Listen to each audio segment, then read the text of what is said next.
नमस्कार। आप सभी लोगों को मेरी तरफ से होली की हार्दिक शुभकामनाएं। दूसरा समस्या है रोज़गार। रोज़गार एक बहुत बड़ी समस्या है।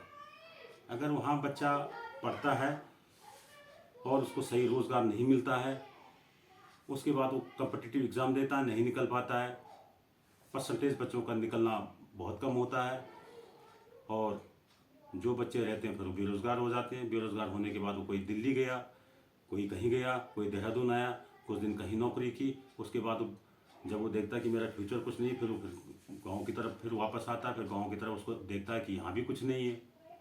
तो जो हमारे नवयुवक हैं वो मायूस हो जाते हैं। और इसका सीधा संबंध शिक्षा से है। रोज़गार का संबंध सीधा शिक्षा से है। अगर हमारे टेक्निकल इंस्टीट्यूट होंगे, स्किलफुल टीचिंग होगी, तो अपना छोटा छोटा स्वरोजगार कर सकते हैं। और सरकार ने कई नीतियां बनाई हैं बेरोजगारों के लिए, लेकिन वो आम आदमी तक जाए ये सोचने का विषय है। क्योंकि आम आदमी तक आज भी गांव में वो स्कीमें नहीं पहुंचती हैं, क्योंकि ग्राम प्रधान और उसके कुछ आसपास के लोग ही उस समस्या उस स्कीम का फायदा उठाते हैं।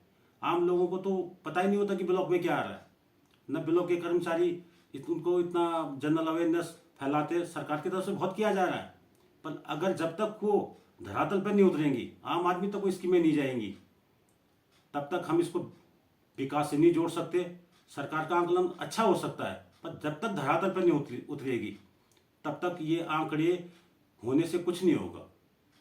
सरकार को एकदम धरातल, एक व्यक्ति से व्यक्ति, डुअर टू डुअर ये पता चलना चाहिए कि हम तुम्हारे लिए ये कर रहे हैं। सरकार ने बहुत अच्छी अच्छी स्कीमें बनाई हैं। अगर इस सरकार की पूरी स्कीमें आम आदमी तक पहुंच जाए तो स्वरोजगार उत्पन्न हो जाएगा।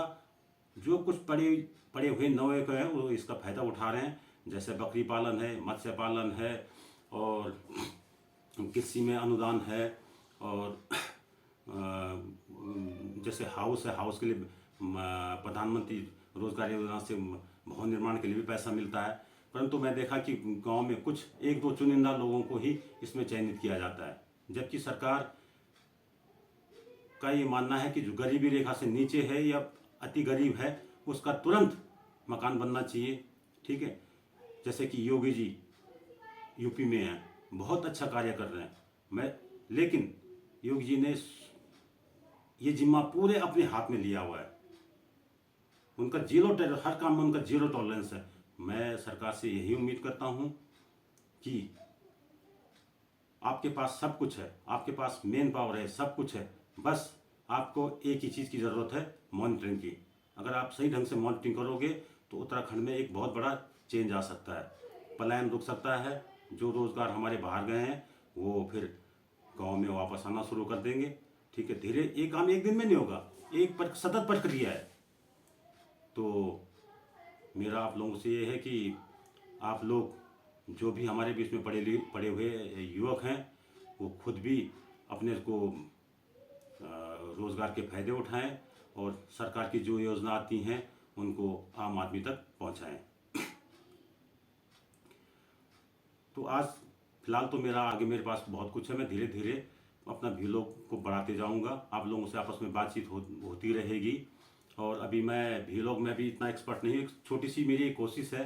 ठीक है, आगे मेरे पास कई सब्जेक्ट है, मैं धीरे धीरे मुद्दों पे बात करना चाहूँगा। अभी तो मैं बोलने में भी इतना फ्रीक्वेंट नहीं हूँ। मैं आप लोगों से यही अपेक्षा करता हूँ कि आप लोग मुझसे जुड़ें, मेरे चैनल को सब्सक्राइब, लाइक और शेयर ज़रूर करें। बाकी दोस्तों, आपसे बार बार मुलाकात होगी। और जो मेरे मित्र हैं जो मेरे सर्विस के दौरान थे या मेरे पैरामिलिट्री के दौरान थे, वो भी इस चैनल को ज़रूर देखें।